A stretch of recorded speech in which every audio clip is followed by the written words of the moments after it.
ఏపీలో నంద్యాల నియోజకవర్గానికి జరుగుతోన్న ఉప ఎన్నిక రోజులు మారుతున్న కొద్దీ రసవత్తరంగా మారుతోంది. వాస్తవానికి నెల రోజుల క్రితం చూసుకుంటే ఇక్కడి టీడీపీకి ఎడ్జ్ ఉంటుందని అందరూ లెక్కలు వేశారు. కట్ చేస్తే నెల రోజుల్లోనే పరిణామాలు చాలా వేగంగా మారిపోయాయి. టీడీపీలో ఉన్న మాజీ మంత్రి శిల్పా మోహన్ రెడ్డి వైసీపీలోకి జంప్ చేసి ఆ పార్టీ తరపున పోటీ చేయడంతో అసలు కథ స్టార్ట్ అయింది.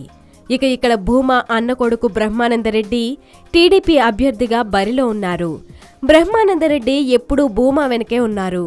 ఆయనకు రాజకీయంగా అంత అనుభవం లేదు. ఇక్కడ వ్యవహారాలు చూస్తున్న మంత్రి అఖిలప్రియకు సైతం కేవలం 3 ఏళ్ల అనుభవం మాత్రమే ఉంది. తలపండిన శిల్పా మోహన్ రెడ్డి అనుభవం ముందు వీరి అనుభవం ఏమాత్రం సరితూగడం లేదు. నంద్యాల నియోజకవర్గంలో గోస్పాడు మండలం మినహా మిగిలిన చోట్ల భూమా ఫ్యామిలీకి అంత పట్టులేదు. గత ఎన్నికల్లో ఆయన వైసీపీ వేవ్తో కనాకష్టంగా విజయం సాధించారు.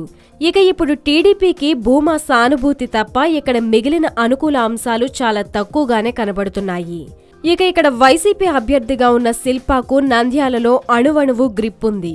ఆయన మంత్రిగా ఉన్నప్పుడు నియోజకవర్గాన్ని బాగా అభివృద్ధి చేశారన్న మంచి పేరుంది. ఆయన గతంలో శిల్పా సేవా సమితి పేరుతో పేదలకు తక్కువ వడ్డీకే అప్పులు ఇచ్చి వారి చిరు వ్యాపారుల వ్యాపారానికి తోడ్పడ్డారు. వ్యక్తిగతంగానూ ఆయనకు సౌమ్యుడు అన్న పేరుంది. శిల్పా సోదరుడు ఎమ్మెల్సీ చక్రపాణిరెడ్డి సైతం వచ్చే ఉప ఎన్నికలకు కాస్త ముందుగానే వైసీపీలోకి వచ్చేస్తారని టాక్.